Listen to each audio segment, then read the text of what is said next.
शैतानिर्रजीम बिस्मिल्लाहिर्रहमानिर्रहीम।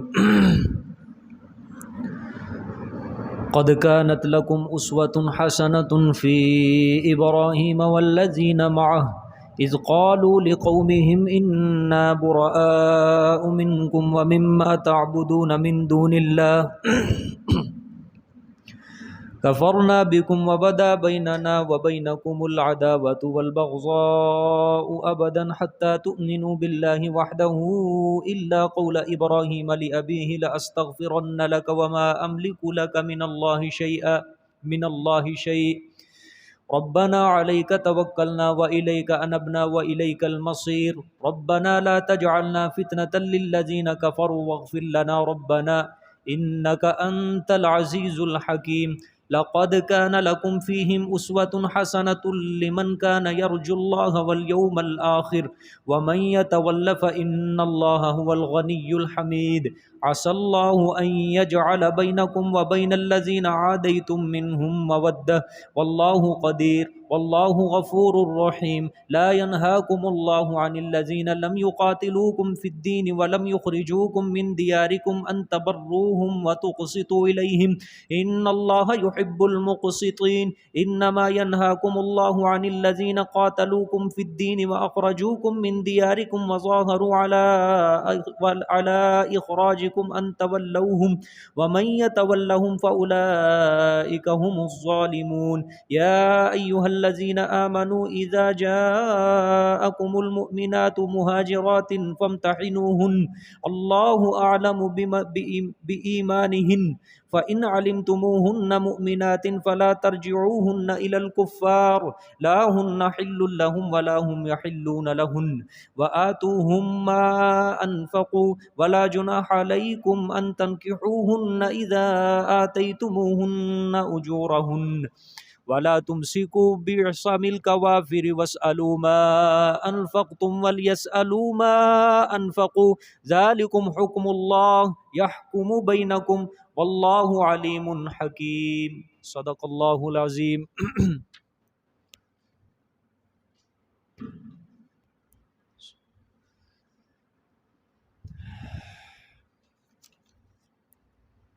गुज़श्ता सबक में अल्लाह ताला ने काफ़िरों के साथ दिली ताल्लुकात बनाने की हुर्मत बयान फरमाई और हज़रत हातिब बिन अबी बल्ता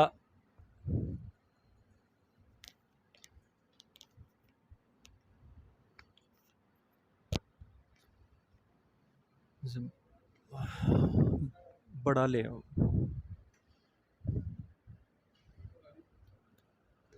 नहीं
गुज़श्ता सबक में अल्लाह ताला ने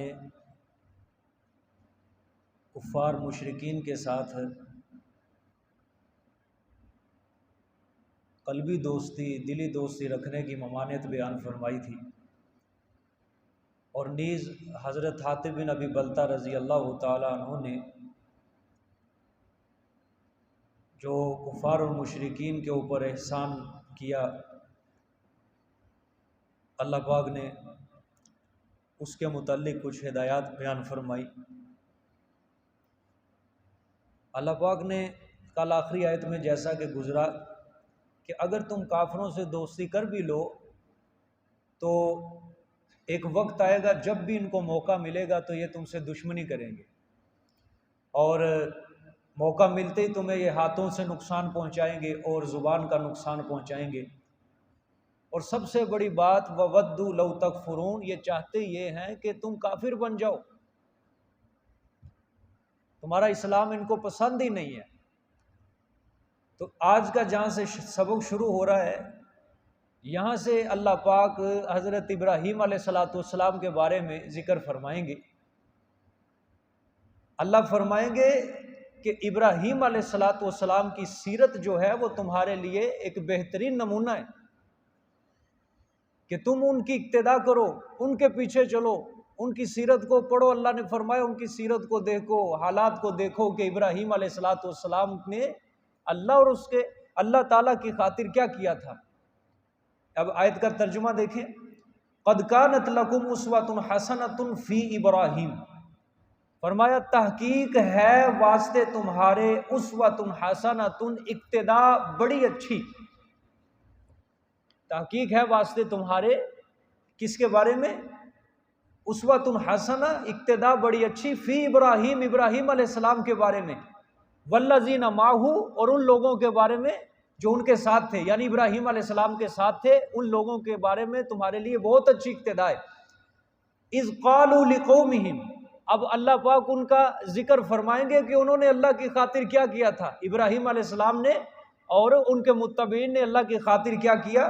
इज़ क़ालू लिक़ौमिहिम, जबकि कहा उन्होंने वास्ते अपनी कौम के, इन्ना बुराअ मिनकुम, बेशक हम बरी हैं तुमसे, ठीक है, बेशक हम बरी हैं तुमसे, व मिम्मा ताबुदून मिन दूनिल्लाह, और उन हस्तियों से जिनकी तुम इबादत करते हो अल्लाह के सिवा, कफरना बिकुम, हमने इनकार किया तुम्हारा, वबदा बैनना व बैनकुमुल अदावतु, और जाहिर हो गई हमारे दरमियान और तुम्हारे दरमियान अदावतु, दुश्मनी, वल बग़ज़ा, और बुग़्ज़, अबदन, हमेशा के लिए, ठीक है, हत्ता तुमिनु बिल्लाह, यहाँ तक कि तुम ईमान ले आओ, बिल्लाहि वहदहू, अल्लाह अकेले पर, इल्ला कौला इब्राहीम, हाँ इतनी बात समझ ले।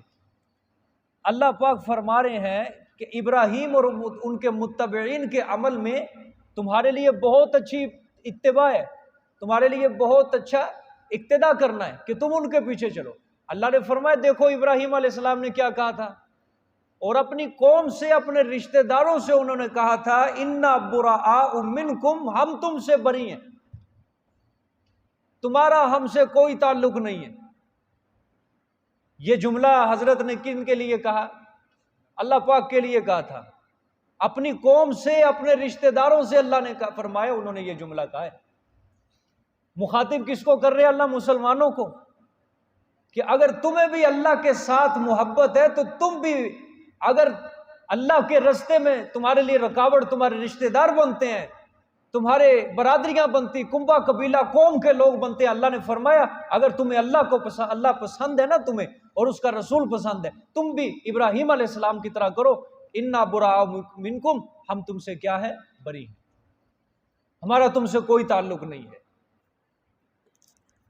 समझ आ गई जी बात। फिर उन्होंने क्या कहा, जिनकी तुम इबादत करते हो उनसे भी हम क्या हैं, बरी हैं, कोई वास्ता वसीला नहीं है। अच्छा, बरी से मुराद ये है कि अकायद से बरी हैं हम, कि इन हस्तियों के मुताल्लिक तुम्हारे ये अकीदे हैं, ये मुशरिकाना अकीदे हैं, इन अकीदों को हम मानने के लिए तैयार नहीं है। और अगर इसकी वजह से हमारा तुम्हारा ताल्लुक टूटता है, टूट जाए, हमें कोई परवाह नहीं है। देखो ये कोई जुमला आसान नहीं है जी कहना, कि अल्लाह के लिए यही तो ईमान है। इसी चीज के तो अल्लाह पाक, यही चीज अल्लाह को मतलूब है, महबूब है कि इंसान की जुबान से यही जुमला निकले कि अगर सारी कायनात भी अल्लाह रसूल के मुकाबले में उससे टक्कर ले रही है तो वो उससे टक्कर लेने के लिए अल्लाह रसूल के लिए तैयार हो जाए। और ये चीज हजरत इब्राहिम ने करके दिखाई है। और सिर्फ अपनी कौम से नहीं, बल्कि वक्त का बादशाह नमरूद है जिसने खुदाई का दावा किया, उसकी भी आंखों में आंखें डालकर इब्राहिम ने कहा है कि मैं सिर्फ एक अल्लाह की इबादत करता हूं, अल्लाह की पूजा करता हूं, उसकी परस्तिश करता हूं। सबसे पहले अपने बाप को छोड़ा है। आसान काम है बाप से टक्कर लेना, यहां तो इंसानी फितरत है ना। चलो वक्त का बादशाह क्या लगा, कौम के लोग क्या लगे, बाप तो खून है ना। इंसानी फितरत है कि इंसान को सबसे ज्यादा मोहब्बत बाप से होती है, लेकिन बाप को भी अल्लाह, हजरत इब्राहिम ने यही कहा था कि मैं तुझसे बरी हूं, मेरा तेरा कोई ताल्लुक नहीं है। हजरत के बाप ने धमकी दी, अल्लाह ने कुरान में जिक्र किया कि अगर तूने मेरे माबूदों की तौहीन की, मैं तुझे घर से निकाल दूंगा, मैं तुझे संसार कर दूंगा। हजरत ने फरमाया सलामुन अलैका, जा अब्बा जान, तुझे मैं सलाम करता हूं रुखसत का, मैं तेरा घर छोड़ता हूं, लेकिन अल्लाह मुझसे नहीं छोड़ा जाता। इकबाल ने यही कहा था, ये दौर अपने बराहीम की तलाश में है।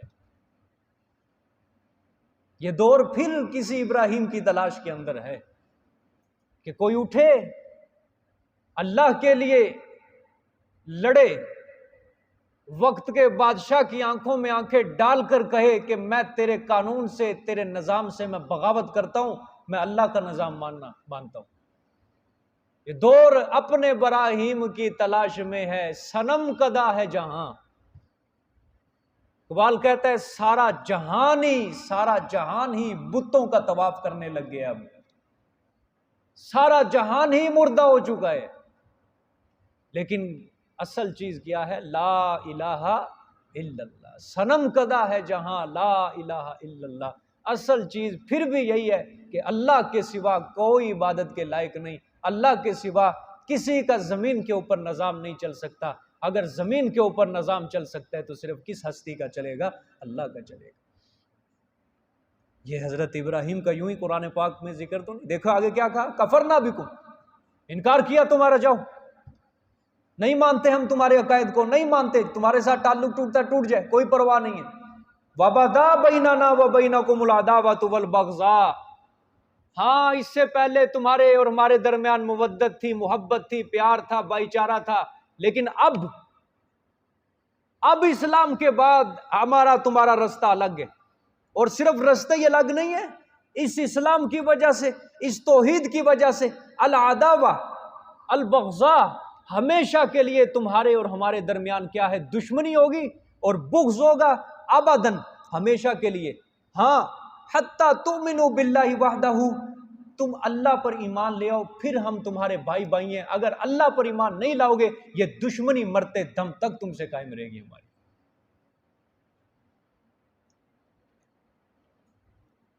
ये अल्लाह को मतलूब है जी ईमान, जो कोई इंसान आज करने के लिए तैयार नहीं है। ये दौर अपने बराहीम की तलाश में है, सनम कदा है जहां। हर कोई बुतों का इबादत कर रहा है, हर कोई बुतों का सजदा कर रहा है, हर कोई बुतों के तवाफ कर रहा है, हर किसी ने निजाम कुफर का मान लिया। लेकिन इकबाल कहता है कोई इब्राहिम फिर से खड़ा हो, अल्लाह अकबर, इल्ला कौला इब्राहिम अली अबीही लस्तगफिरन्ना लका वमा अमलिकु लका मिनल्लाहि शैआ, मगर बात इब्राहिम की अपने बाप से, लअस्तगफिरन्ना, अलबत्ता मैं जरूर इस्तिगफार करूंगा तेरे लिए, वमा अमलिकु, और लेकिन, और नहीं हूं मैं मालिक वास्ते तेरे, मिनल्लाहि, अल्लाह से किसी चीज का। अब इसका मतलब क्या है, अल्लाह ने फरमाया हजरत इब्राहिम ने अपनी पूरी कौम से क्या कहा, बरात का इजहार कर दिया, दुश्मनी का हाथ बढ़ा दिया। लेकिन अपने बाप को जब उसने छोड़ा, अपने बाप से फिर भी हजरत इब्राहिम ने कहा मैं तेरे लिए इस्तिगफार करूंगा। इस्तिगफार से मुराद तेरे लिए हिदायत तलब करूंगा। जब हजरत इब्राहिम अलैहिस्सलाम घर से निकले थे तो अपने बाप से कह के गए थे कि मैं तेरे लिए फिर भी अल्लाह से मगफरत हिदायत तलब करता रहूंगा, लेकिन जब अल्लाह ने फरमा दिया कि अब आपके बाप को हिदायत नहीं मिलेगी, फिर सूरत तौबा के अंदर है हजरत इब्राहिम ने अपने बाप के लिए ये दुआ मांगनी छोड़ दी। बाप को भी कह दिया जा मैं तुझसे भी बरी हूं, जब तेरे लिए ईमान रखा ही नहीं है फिर हिदायत मांगने की क्या जरूरत है तेरे लिए। बाप को भी यही कहा इन्ना बुराओ मिनकुम, जिस तरह कौम को कहा था बाप को भी इन्नी बरी हूं मिनहु, मैं तुझसे बरी हूं। ठीक हो गया। अच्छा जी, या दूसरा मतलब यह भी हो सकता है कि अल्लाह फरमा रहे हैं कि इब्राहिम ने अपनी कौम से कहा था मैं तुमसे बरी हूं और उन हस्तियों जिनके तुम इबादत करते हो हम तुम्हारा इनकार करते हैं। अल्लाह ने फरमाया ऐ मुसलमानों इस चीज के अंदर इब्राहिम की इक्तिदा करना, लेकिन इल्ला कौला इब्राहिम अबील अस्तगफिरन्ना लका वमा अमलिकु लका मिनल्लाहि शैअ मिन शै, इस कौल के अंदर इब्राहिम की इक्तिदा नहीं करनी, क्योंकि काफिर और मुशरिक के लिए मगफरत तलब करना ये शरीयत ने क्या किया है, हराम किया है कि काफिर के लिए आप मगफरत की दुआ नहीं कर सकते। ठीक है, या ये भी मतलब हो सकता है। या दूसरा मतलब, पहला मतलब जो मैंने बयान किया है कि इब्राहिम को नहीं कहा था मैं तुझसे, इब्राहिम ने अपने बाप से नहीं कहा था फिलहाल कि मैं तुझसे बरी हूं, लेकिन बाप के बारे में भी जब हमने कह दिया कि ऐ इब्राहिम आपका बाप अब ईमान नहीं लाएगा, तो इब्राहिम ने ये मगफरत की दुआ करना भी छोड़ दी। लेकिन यही असल मतलब यही ठीक है। आगे देखें जी, रब्बना अलैका तवक्कलना व इलैका अनबना व इलैकल मसीर, मुनाजात इब्राहिम। अब ये हजरत इब्राहिम की दुआओं का जिक्र है जी। रब्बना अलैका, ऐ हमारे रब, अलैका ऊपर तेरे, सहारा किया हमने, तवक्कलना सहारा किया हमने, हम तुझ पर भरोसा करते हैं। किस बारे में? ऐ अल्लाह हमारा तवक्कुल अब तेरे ऊपर रह गया, बस हर मामले में तेरी तरफ रागिब है, हर चीज की इब्तिदा इंतहा तेरी तरफ से है। रब्बा हमने अपनी कौम से दुश्मनी का हाथ बढ़ा दिया तेरे लिए, रब्बा हमने छोड़ दिया अपनी कौम को, अब ये जितनी तकलीफें हमें पहुंचाएंगे रब्बा तू हमारी मदद कर, अब तेरे ऊपर ही हमारा सहारा है, तेरे ऊपर ही हमारा तवक्कुल है, बस। ठीक हो गया। अच्छा अब गौर करें, हजरत इब्राहिम ने सारे माशरे को छोड़ा है, सिर्फ बाप नहीं, सिर्फ कौम नहीं, सिर्फ मोहल्लेदार नहीं, सिर्फ शहर नहीं, बल्कि वक्त के बादशाह से टक्कर ली। कोई बिगाड़ सका हजरत इब्राहिम का कुछ? कोई नहीं बिगाड़ सका, एक बाल बराबर भी जगह नहीं बिगाड़ सका। हालांकि उन्होंने आग के समुद्र के अंदर भी फेंका, फिर भी हजरत इब्राहिम के बाल तक को भी नुकसान नहीं पहुंचा। ये अल्लाह की मदद है जी, ये अल्लाह की मदद होती है कि दुश्मन ने हर हरबा इस्तेमाल कर लिया हजरत को नुकसान पहुंचाने का, लेकिन दुश्मन कुछ नहीं बिगाड़ सका। ये अल्लाह की मदद होती है। अल्लाह कहता है मेरे दीन के लिए एक बार उठो तो सही, आवाज तो बुलंद करो, फिर देखो मैं तुम्हारी मदद किस तरह करता हूं। हम खुदा की कुदरत के करिश्मे खुद नहीं देखना चाहते, हम अल्लाह की कुदरत के कायल ही नहीं है। अगर अल्लाह की कुदरत के ऊपर हमारा ईमान होता तो आज हम अल्लाह के दीन के लिए आवाज उठाते,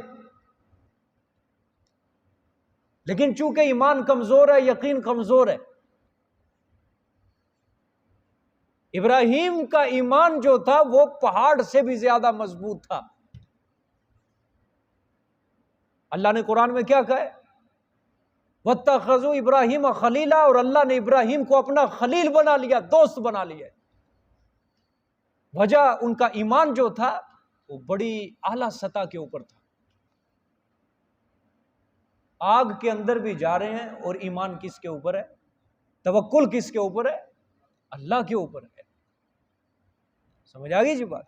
आगे देखें, अल्लाह तुझ पे सहारा, व इलैका अनबना, और तरफ तेरे है हमारा रुजू, हर मामले के अंदर हम तुझसे मदद तलब करते हैं। व इलैकल मसीर, और तरफ तेरे हर किसी का रुजू।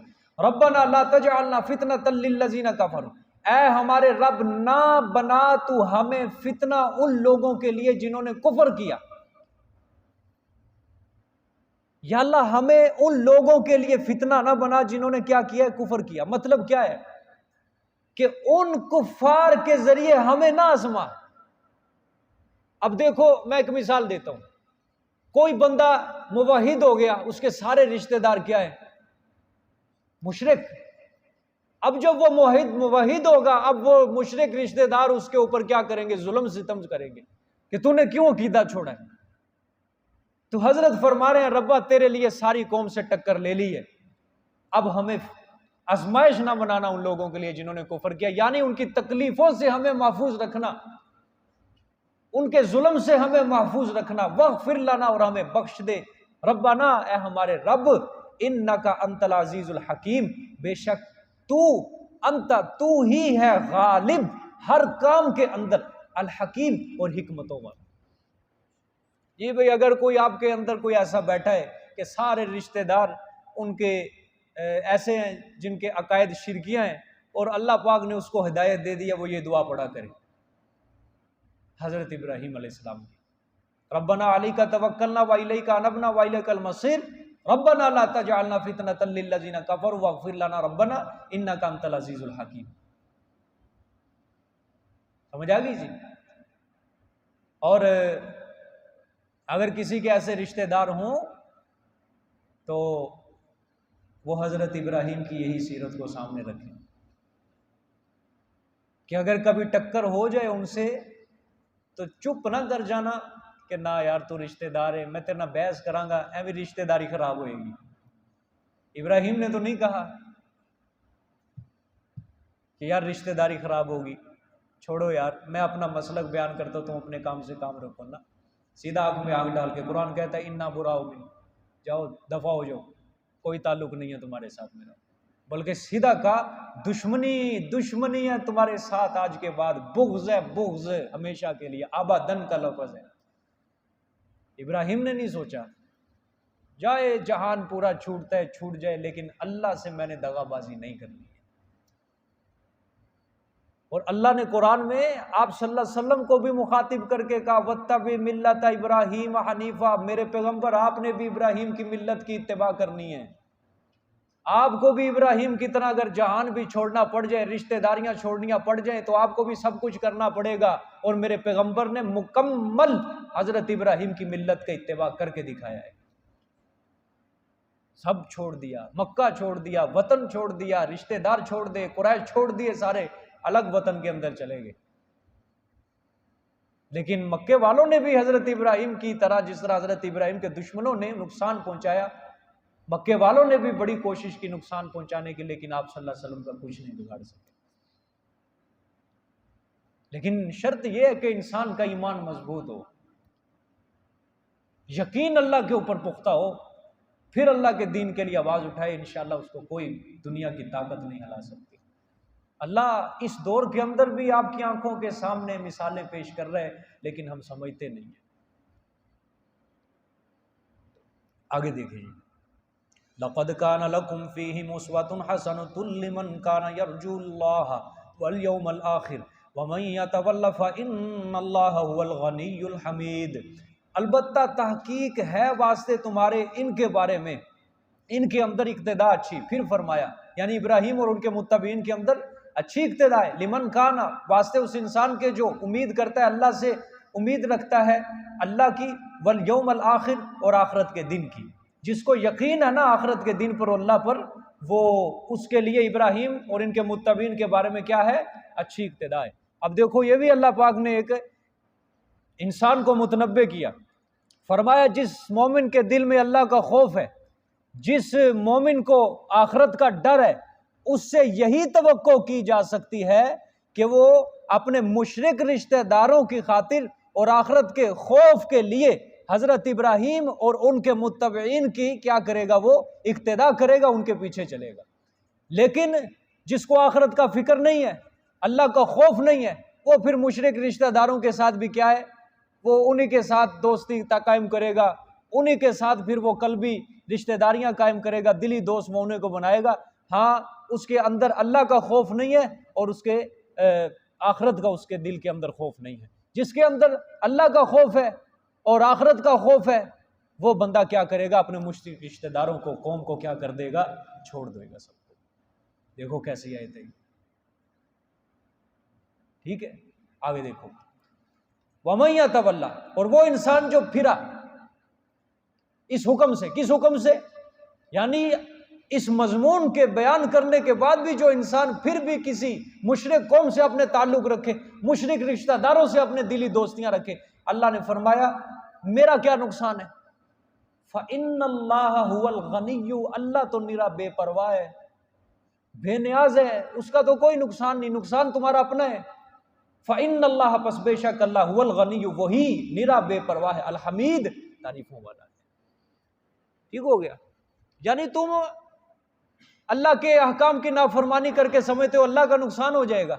अल्लाह ने फरमाया नहीं, मेरा नुकसान नहीं, नुकसान तुम्हारा है। मैं तो तुम्हारे पैदा करने से पहले भी अल हमीद था और तुम्हारे पैदा करने के बाद भी क्या हूं? अल हमीद हूं। पहले भी तारीफों वाला था, अब भी तारीफों वाला हूं। पहले भी बेनियाज था, अब भी बेनियाज हूं। मुझे तुम्हारी बातों की कोई जरूरत नहीं। तुम्हें अपने बातों की तुम्हें जरूरत है, तुम्हारा फायदा है। हाँ, नहीं करोगे, नहीं मेरे अहकाम को मानोगे, तुम अपना नुकसान कर रहे हो, हमारा कोई नुकसान नहीं कर। ठीक है भैया? अच्छा, आगे देखें जी। असल्लाहु अन यजअल बैनकुम व बैनल्लज़ीना आदैतुम मिनहुम मवद्दा वल्लाहु क़दीर वल्लाहु गफूरुर रहीम। करीब है कि अल्लाह ये कि कर दे दरमियान तुम्हारे और दरमियान उन लोगों के, आदैतुम जो दुश्मन है तुम्हारे उनसे, मवद्दतन मोहब्बत, आदई तुम जो दुश्मनी रखते हैं तुमसे, मिनहुम उनसे, यानी उन मुशरिकीन से, मवद्दतन मोहब्बत, वल्लाहु कदीर, और अल्लाह कुदरत रखने वाले हैं। यहां पे देखो साबिक़ा आयत में क्या गुजरा है, अल्लाह ने फरमाया कि कुफार से दोस्ती क्या है, बिल्कुल हराम है, नहीं करनी दोस्ती, ममानियत आ गई है। अब जब ये सहाबा आयत सुनते थे कि अल्लाह ने कुफार से दोस्ती को क्या कर दिया, मना कर दिया, तो सहाबा कराम अल्लाह के अहकाम के आगे फिर अपनी ख्वाहिश को नहीं रखते थे, वो फिर इन आयतों के ऊपर अमल करके दिखाते थे। अब जब ये आयतें उतरती थी कि अल्लाह ने मना कर दिया कि मुश्रिक रिश्तेदार भी हो उनसे कोई ताल्लुक नहीं रखना, तो अब घर घर के अंदर इसका नतीजा क्या होता था कि बाप मुशरिक है और बेटा मुसलमान है, या इसके बरक्स मामला होता था कि बाप मुसलमान है बेटा मुशरिक है। ये मामले हो जाते थे, कता ताल्लुकियां बढ़ जाती थी। अब जब ये अहकाम उतरते थे मुसलमानों के लिए, अब जाहिर बात है इंसानी फितरत के ऊपर ये चीज, ये अमल, ये हुक्म गरां है। अब देखो एक इंसान की फितरत है तो इंसान को मोहब्बत होती है माँ बाप से, जब मजहब बदल गया तो अल्लाह ने फरमा दिया अब मुशरिक माँ बाप भी आ जाए, मुशरिक रिश्तेदार भी आ जाए, कल भी दोस्ती नहीं है उनके साथ। तो अल्लाह पाक ने अब खुशखबरी दी है इस आयत के अंदर। अल्लाह ने फरमाया कि जो तुम्हारे साथ दुश्मनी अख्तियार किए हुए हैं, क्या पता अनकरीब अल्लाह आने वाले वक्त में तुम्हारे दरमियान उनके दरमियान मवद्दतन मोहब्बत पैदा कर दे। तुमने आज अल्लाह के लिए छोड़ दिया सब कुछ, आज तुमने अल्लाह और उसके रसूल की खातिर सब अपनी महबूब चीजें छोड़ दी। क्या अल्लाह इस बात के ऊपर कादिर नहीं है कि अल्लाह पाक इनको अच्छा करके वापस तुम्हारे लिए लौटा दे? और बेईनी सहाबा के लिए ये जो पेशन गोई अल्लाह ने की थी ये पूरी हुई थी। देखो अल्लाह ने फरमाया ना, असल्लाहु अन यजअल बैनकुम व बैनल्लज़ीना आदैतुम मिनहुम मवद्दा, करीब है कि अल्लाह ये कि बना दे दरमियान तुम्हारे और उन लोगों के जिन्होंने तुमसे दुश्मनी की, मवद्दतन क्या, मोहब्बत। हदीस शरीफ के अंदर आता है कि अल्लाह के रसूल सल्लल्लाहु अलैहि वसल्लम ने फरमाया, जब कोई बंदा अल्लाह की रजा के लिए, उसकी खुशी के लिए अपनी महबूब तरीन चीज को छोड़ देता है तो अल्लाह पाक फिर उसको एक वक्त आता है हलाल करके वो चीज वापस लौटाते हैं, अगर नहीं तो उससे भी बेहतर चीज अल्लाह पाक उसको वापस करते हैं उस इंसान। लेकिन ये तो भाई ईमान की बातें हैं ना। हम अपनी महबूब चीज जब अल्लाह की रजा के लिए छोड़ेंगे, जिस चीज से अल्लाह मना कर रहा है, जब हमारा ईमान होगा कि यार अल्लाह ने मना कर दिया, मुझे इससे पीछे हटना चाहिए, तो फिर अगर आपका ईमान हो कि अल्लाह मुझे इसका निअमुल बदल अता करेगा, अच्छा मुझे बेहतरीन सिला देगा, तो फिर अल्लाह इन करीब देगा। पेशन गोई है कुरान की, नहीं झूठ हो सकती। अच्छा, सहाबा ने जब इस आयत को पढ़ा, इसके ऊपर ईमान लाए, यकीन रखा उन्होंने, जब मक्का फतह हुआ सारे जो काफिर थे वो क्या हो गए थे? वो बोलो, मुसलमान हो गए थे। वही हदीस में जो बात है, अल्लाह के लिए जो चीज उसकी रजा के लिए छोड़ता है तो अल्लाह पाक हलाल करके वापस लौटाते हैं। अल्लाह ने मुसलमान करके उनके रिश्तेदारों को वापस लौटाया। और अल्लाह ने फरमाया ये कोई बईद ना समझना मेरी कुदरत से, ये ना समझना कि हम कमजोर हैं इस काम के लिए। फरमाया वल्लाहु कदीर, अल्लाह हर चीज के ऊपर कुदरत रखने वाले, अल्लाह कादिर है। वल्लाहु गफूर रहीम, और अल्लाह पाक बख्शने वाले हैं और रहम करने वाले हैं। समझ आ गई जी। ये भी कुरान की आयत हमें बहुत बड़ा सबक दे रही है कि तुम पहला कदम तो उठाओ, तुम हमारी खातिर, तुम पहला कदम तो हमारी खातिर उठाओ। छोड़ो तो सही कोई अपनी महबूब चीज, जरा अपना दिल दिखाओ हमें, तुम कर क्या सकते हो हमारे लिए। अल्लाह मुतालबा कर रहा है, तुम हमारे लिए जो कर सकते हो करके दिखाओ, अपनी महबूब चीज छोड़ो, फिर देखो आसमान के लिए रहमत के दरवाजे में तुम्हारे लिए किस तरह खोलता हूं। लेकिन चूंकि तैयारी नहीं है, ईमान कमजोर होते हैं, यकीन कमजोर होते हैं। ठीक है, आगे देखें। ला यनहाकुमुल्लाहु अनिल लज़ीना लम युकातिलूकुम फिद्दीन व लम युखरिजूकुम मिन दियारिकुम अन तबर्रूहुम व तुक़सितू इलैहिम इन्नल्लाहा युहिब्बुल मुक़सितीन। अब ये कानून है जी, ये दो कानून आएंगे अब दो आयतों में, जरा गौर तवज्जो ध्यान के साथ समझने हैं। फरमाया अल्लाह ने नहीं मना करता तुम्हें अल्लाह उन लोगों से लम युकातिलूकुम, जो नहीं लड़े तुम्हारे साथ, फिद्दीन, दीन के बारे में। वो काफिर जो मुसलमानों के साथ लड़ते नहीं, दो तरह के हो सकते हैं, या जिनके साथ मुसलमानों का मुआहिदा है, दूसरे वो है जो जिम्मी मुसलमान है, मुसलमानों के मातात रह के जिंदगी गुजार रहे हैं, दो किस्म के। अब ये लड़े नहीं है, अल्लाह इनके बारे में कानून बयान करेगा मुसलमानों के लिए। फरमाया नहीं मना करता अल्लाह तुम्हें उन लोगों के बारे में जो नहीं लड़े तुम्हारे साथ, फिर दीन, किसके बारे में, दीन के बारे में। यानी तुम्हारे पास इस्लाम है, वो लड़ नहीं रहे हैं, जिम्मी है या मसाले हैं जिनके साथ मुआहिदा हुआ है। अल्लाह ने फरमाया वलम युखरिजूकुम मिन दियारिकुम, और नहीं निकाला उन्होंने तुम्हें अपने घरों से, यानी जिस तरह मुशरिकीन ने निकाला था मुसलमानों को, इस तरह उन्होंने तुम्हें घरों से नहीं निकाला है। और आगे फरमाया अन तबर्रुहुम, ये कि तुम उनसे एहसान करो, व तुक़सितू इलैहिम, और इंसाफ करो तुम तरफ उनके।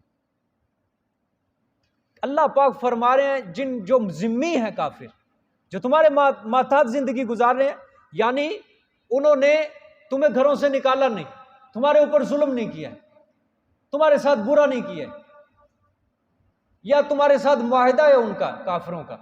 अल्लाह ने फरमाया अगर तुम उन काफिरों के ऊपर एहसान करना चाहो तो कर सकते हो। समझ आ गई जी बात, यह आया ना अन तबर्रुहुम, एहसान करना चाहो तो कर सकते हो। और फरमाया तुक़सितू इलैहिम, और तुम उनके साथ इंसाफ करो। भाई इंसाफ तो हर किसी के साथ है ना वाजिब मुसलमान के लिए, हत्ता के अदलो इंसाफ जो है ये हमारी शरीयत ने जानवरों के साथ भी वाजिब करार दिया है कि जानवर के अंदर जितना बोझ उठाने की ताकत है उस जानवर से उतना बोझ उठवाओ, उससे ज्यादा को उससे बोझ ना उठवाओ। तो फरमाया अगर ये काफिर ऐसे हैं जिनके साथ तुम्हारी जो जिम्मी है या जिनके साथ मुआहिदा है, मसाले हैं, सुलह है, उनके साथ अगर तुम अंतबर्रुम एहसान करना चाहो करो, व तुक़सितू इलैहिम, और उनके साथ अदल इंसाफ वाला मामला करो। अब ये वो काफिर हैं जो मुसलमानों के साथ लड़ते नहीं।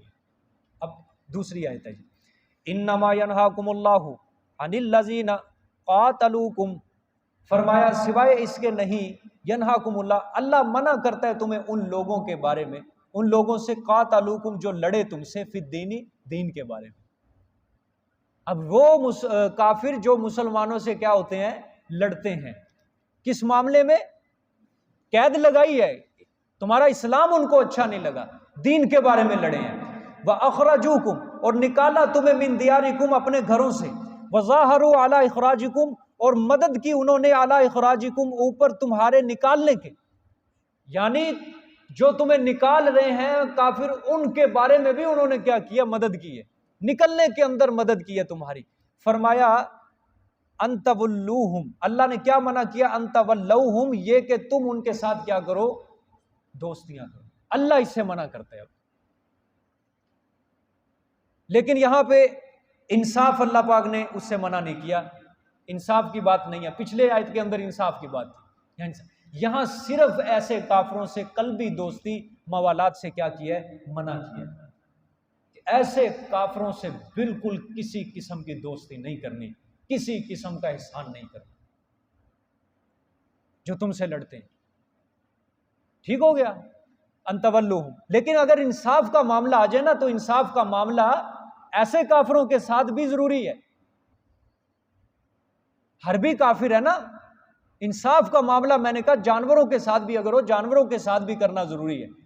हर काफिर के साथ इंसाफ का मामला है, चूंकि इस आयत के अंदर पिछली आयत में उसका जिक्र, इस आयत में जिक्र नहीं। फरमाया वमन यतवल्लहुम, और वो इंसान जो फिरेगा इससे, या वो इंसान जो दोस्ती करेगा इनसे, फउलाइका हुमुज़ ज़ालिमून, बस यही लोग हैं वो जुल्म करने वाले। अल्लाह ने फरमाया जो काफिरों के साथ करेगा दिली दोस्तियां, फरमाया वो मेरे हुक्म का क्या कर रहा है, इनकार कर रहा है, तो ये जुल्म करने वाले हैं। समझ आ गई जी।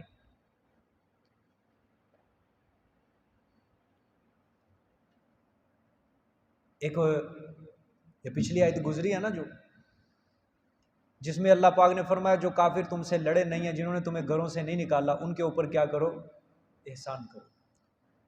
ठीक है, वतुक़सितू इलैहिम, इंसाफ का मामला करो। हजरत अबू बकर सिद्दीक़ की बड़ी बेटी हजरत अस्मा रजी अल्लाह ताला अन्हा हिजरत करके मदीना मुनव्वरा आई। जब ये हिजरत करके मदीना आई तो सुलह हुदैबिया जब 6 हिजरी में हुई, उसके बाद इनकी वालिदा इनसे मिलने के लिए आई। वह मुशरिका थी, अपनी बेटी से मिलने के लिए। उसका नाम था कुतैला, अबू बकर सिद्दीक की साहबका बीवी थी। ये अपनी बेटी से मिलने के लिए आई है 6 साल बाद।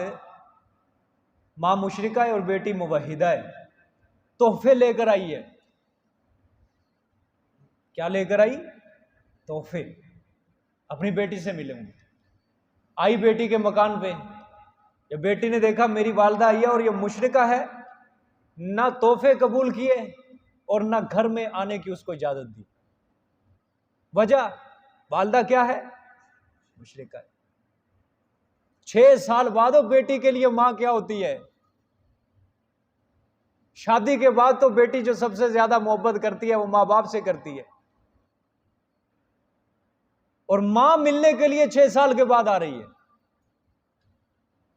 ना घर में आने के लिए हुक्म दिया, ना मेरे घर में दाखिल नहीं होना, और ना उसके तोहफे कबूल किए। उसने कहा पहले मैं अपने रसूल से पूछूंगी मैं तेरे साथ क्या मामला करूं। वो हम जैसे लोग नहीं थे, वो हम जैसे लोग नहीं थे। वो हर काम के अंदर अल्लाह और उसके रसूल की रजा देखते थे। उनके दिल, अब आज का जो दुनियादार मुसलमान है ऐसे वाकयात सुन के वो पता क्या कहेगा, इन्ने सख्त दिल सी हो, मां के साथ ऐसे बर्ताव कर रहे हैं। वो सख्त दिल नहीं थे, वो ये गैरत ईमानी का तकाजा है। ये फर्क ये है कि उनके अंदर गैरत ईमानी थी और तुम्हारे अंदर ये ईमान की गैरत नहीं आ जाए। तुमने अल्लाह रसूल को नाराज करने के लिए सारे दुनिया के कंजर खाने तुमने अपना लिए। उन्होंने अल्लाह रसूल को पाने के लिए दुनिया की हर ख्वाहिशात को अपने कदमों के नीचे फेंक दिया। यह फर्क था, इसलिए तुम्हें वो सख्त लगते हैं और तुम अपने आप को समझते हो कि हम नरम दिल हैं। मां को क्या कह रही है, इधर ही रुक जा, कोई तरह तोहफा कबूल, अपने रसूल से पूछ के आऊंगी। गई सीधे रसूलुल्लाह सल्लल्लाहु अलैहि वसल्लम के घर, कहा कि या रसूलल्लाह मां यह मिलने के लिए तोहफे लेकर आई है, घर आना चाहती है, मैं क्या मामला करूं? हजूर सल्लल्लाहु अलैहि वसल्लम ने फरमाया मां है ना, उसके साथ उसने सलूक वाला मामला कर। लेकिन फिर भी आप देखो हजरत अस्मा रजी अल्लाह ताला अन्हा मुशरिका होने की वजह से फिर भी क्या कह रही हैं कि ठहर जा, पूछ के आती हूं पहले। रसूल राजी होगा तो फिर आना है, नहीं राजी होगा तो मैं तेरे साथ अच्छा मामला, मेरे घर में भी दाखिल नहीं। ये जो अस्मा रजी अल्लाह ताला अन्हा थी अबू बकर सिद्दीक की बेटी, ये वही बेटी है जो गार के अंदर खाना लेके जाया करती थी। हजरत आयशा की बड़ी बहन थी, सगी बहन नहीं थी। अबू बकर सिद्दीक की 2 बीवियां थी, एक का नाम कुतैला था, इसको जमाना जाहलियत के अंदर अबू बकर सिद्दीक ने तलाक दे दी थी, उसके वतन से ये थी अस्मा। और दूसरी बीवी थी उम्मे रुम्मान, उसके वतन से थी हजरत आयशा। उम्मे रुम्मान ये मुसलमान थी, उम्मे रुम्मान, कुतैला मुसलमान नहीं हुई, ये क्या हुई थी, उम्मे रुम्मान मुसलमान हुई थी। यानी हजरत आयशा इनकी वालदा मुसलमान थी। अबू बकर सिद्दीक ये भी सहाबी थे, अबू बकर सिद्दीक के वालिद वो भी सहाबी हो गए, अबू बकर सिद्दीक के बेटे अब्दुर्रहमान वो भी सहाबी थे, यानी पूरा घराना सहाबी था। ये आप सल्लल्लाहु अलैहि वसल्लम की सोहबत से मुशर्रफ था। तो इस आयत के अंदर अल्लाह ताला ने दो कानून बयान फरमाए दो आयतों में। पहली किस्म में कौन से काफिर हैं जिन्होंने तुम्हें घरों से नहीं निकाला, उनके साथ तुम क्या कर सकते हो, एहसान कर सकते हो, इंसाफ वाला मामला। और दूसरे वो काफिर हैं जिन्होंने तुमसे लड़ाई की है, झगड़ा किया है, उनके साथ फरमाया अल्लाह के रसूल अल्लाह ताला को ने हुक्म दिया मुसलमानों को, उनके साथ दोस्तियां बिल्कुल नहीं। एक काफिर के साथ एहसान करना, शरीयत ने इसके बारे में बड़े बड़े मसाइल बताए हैं। काफिर के साथ एहसान वहां किया जाए जहां अपने मजहब के लिए खतरा ना हो। जहां अपने मजहब के लिए खतरा होगा वहां काफिर के साथ एहसान बिल्कुल करना जायज नहीं। मिसाल के तौर पे आप किसी काफिर के साथ एहसान कर रहे हैं, मजहब को खतरा नहीं है, लेकिन एक हमदर्दी है कि अगर मैं इसके साथ एहसान करूंगा, अच्छा बर्ताव करूंगा, हो सकता है मेरे अखलाक से मुतासर होकर यह क्या हो जाए, मुसलमान हो जाए। लेकिन जहां तुम्हारे मजहब अकीदे के ऊपर ज़द आ रही है वहां उसके ऊपर एहसान नहीं करना। अब मैं आपको एक हिंदुस्तान की मिसाल देने लगा हूं। जब अंग्रेज इस हिंदुस्तान की सरजमीन में दाखिल हुआ है, किस तरह हुआ है? अल्लाह आपको तारीख पढ़ने का मौका दे, इनके ऊपर एहसान किया गया था, एहसान किया गया था। शुरू के अंदर जब ये दाखिल हुए, ये साहिल समुंदर के करीब ये तजारत किया करते थे, लेकिन सिर्फ इनको जो इजाजत थी साहिल समुंदर के करीब, बस बस्तियों के अंदर नहीं, शहरों के अंदर नहीं। वहां एक मखसूस दिन था हफ्ते के अंदर, वहां ये तजारत करते थे। और फिर जहां ये हिंदुस्तान की सरजमीन पे साहिल समुंदर पे तजारत करते थे, इनके ऊपर टैक्स मुनक्कद था, टैक्स लिया जाता था इनसे। एक वक्त आया बादशाह की बेटी बीमार हुई, उस वक्त जो हिंदुस्तान का बादशाह था उसकी बेटी बीमार हुई। मुसलमान डॉक्टर तबीब आए, लेकिन बेटी को ऐसा मर्ज था वो ठीक ही नहीं हुई, वो ठीक ही नहीं हो रही, इलाज ही नहीं है। किसी अंग्रेज ने आके बादशाह को कहा कि बादशाह सलामत, हमारे पास ऐसे ऐसे डॉक्टर हैं कि आपकी बेटी का इलाज कर दें। बादशाह ने बुलाया कि लेगा वो डॉक्टर को, जितनी कीमत है हम अदा करेंगे। डॉक्टर आया अंग्रेज का, उसने इलाज किया, चंद दिन इलाज किया, उसकी बेटी ठीक होगी। बादशाह ने कहा जी मांगो, क्या मांगते हो, क्या उजरत है? उस डॉक्टर ने, अब देखो बेईमान ने क्या कहा, उसने कहा कि हम उजरत कोई नहीं लेंगे, ये जो टैक्स है ना हमारे ऊपर, जो तिजारत के लिए टैक्स लिया जाता है, इसको खत्म किया जाए। बस ये बादशाह ने एहसान किया उनके ऊपर। अब तारीख अपना वो दायरा कार जो है, तारीख अपना रुख अब पलटती है यहां से। इस एहसान की वजह से आज तक खून रेजियां जितनी हिंदुस्तान के अंदर हुई हैं, इस बादशाह के एहसान की वजह से। इतनी शहादतें जितनी भी हिंदुस्तान की सरजमीन के ऊपर मुसलमानों का खून बहाया गया, या हिंदुओं का भी खून गिरा है, सिखों का गिरा है, जिसका भी, खुद अंग्रेजों का भी अगर गिरा है, इस एहसान की वजह से। अगर ये एहसान ना होता तो आज ये जमीन पाकिस्तान नहीं, ये भी हिंदुस्तान की सरजमीन होती, और यहां पे हुकूमत मुसलमानों की होती, इस्लाम का निजाम नाफिज होता, लोग सुकून की जिंदगी गुजार रहे होते, अदल इंसाफ का फेर फेरा होता, जुल्म और तारीकी के अंधेरे ना होते। लेकिन जो ही अंग्रेज दाखिल हुआ है, बेईमान, मुसलमानों के अंदर इसने तिजारत की। मुसलमान जो चीजें बेचते थे उनसे भी अच्छी चीजें ये बेचते, ये अपने चीजों के ऊपर नफा कम लेते थे, इधर से मुसलमान ज्यादा लेते थे। बस ये चपकलेशें शुरू होती होती लोग अंग्रेज के गर्विदा हो गए। अब जो हिंदू थे वो अंग्रेजों का साथ देने लगे, मुसलमान इधर अकेले रह गए। अब अंग्रेज जब आया, इसने सबसे पहली जो चाल चली, हिंदू मुस्लिम की लड़ाई करवाई, मजहबी नफरत को फैलाया इसने हिंदुस्तान। और जब ये फैलते कि अब ज़ाहिर बात है जब दो दुश्मनों को आपस में लड़वाया जाए, एक जुमला मशहूर है इस तारीख में, हिंदुस्तान की इस तारीख में, लड़ाओ हुकूमत करो,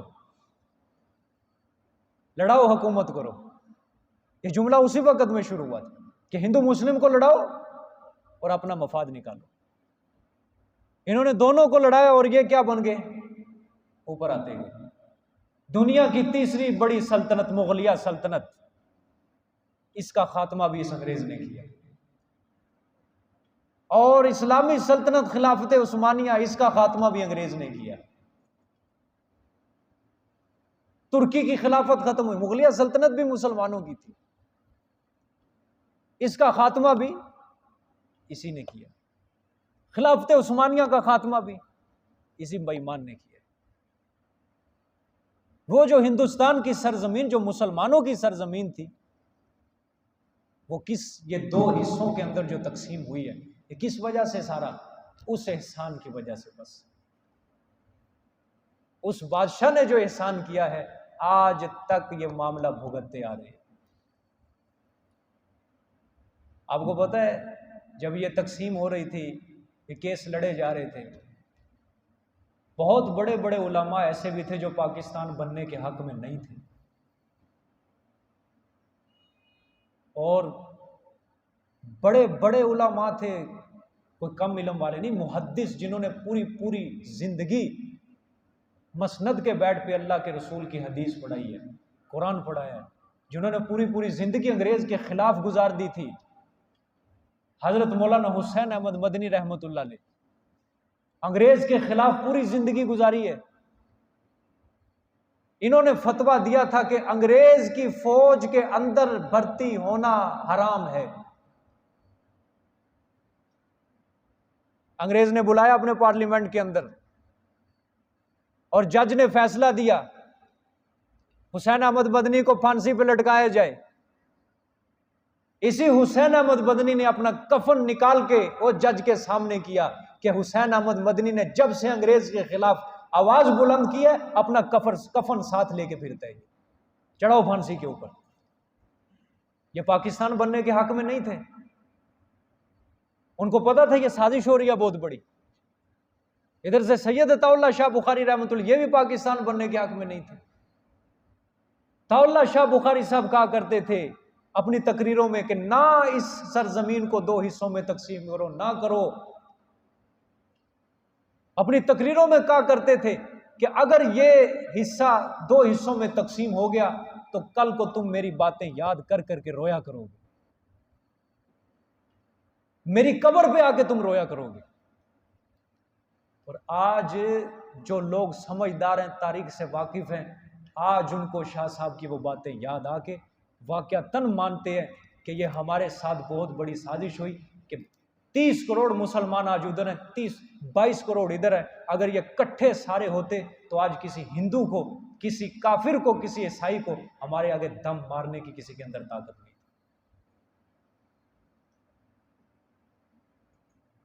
आप जरा गौर कर सकते हैं, 75-76 साल हो गए बने हुए, क्या फायदा हुआ है? क्या फायदा हुआ है? किस नाम पे लिया गया था? इस्लाम के नाम पे। कानून नाफिज करेंगे इस्लाम का। अल्लामा इकबाल को अच्छी सोच आई है, ठीक है, वो अपनी जगह ठीक है, लेकिन यहां तो इस्लाम का सबसे ज्यादा बेड़ा गर्क हुआ है। जो मुल्क इस्लाम के नाम पे लिया गया, सबसे ज्यादा इस्लाम का बेड़ा गर्क हुआ। सूद अल्लाह रसूल से जंग का नाम है, कुरान साफ कह रहा है। यहां आज तक सूद खत्म हुए नहीं हुआ। 6 लाख शहादतें मुसलमानों ने दी हैं, वो किस नाम पे दी गई थी? इस्लाम के नाम पे। क्या हमने उनका क्या कीमत डाली है उसकी? ये जो आज 14 अगस्त को जश्न आज़ादी मनाते हैं गलियों में, सड़कों पे निकल के, कोई इन बेईमानों से पूछे कौन सी आज़ादी मना रहे हो तुम? तुम्हें तो आज़ादी मिली ही नहीं है, किस आज़ादी का नाम लेते हो तुम? तुमने तो मुल्क इस्लाम के नाम पे लिया था, इस्लाम तो आज़ाद हुआ ही नहीं है। आज़ादी नहीं मिली, कैदी मिली है, कैदी। जहन के अंदर नजरिया खत्म करके जहनी गुलाम बनाया गया है। तो बात करने का मकसद ये वो जो एहसान किया ना बादशाह ने, उसका अंजाम आज तक भुगत रहे हैं।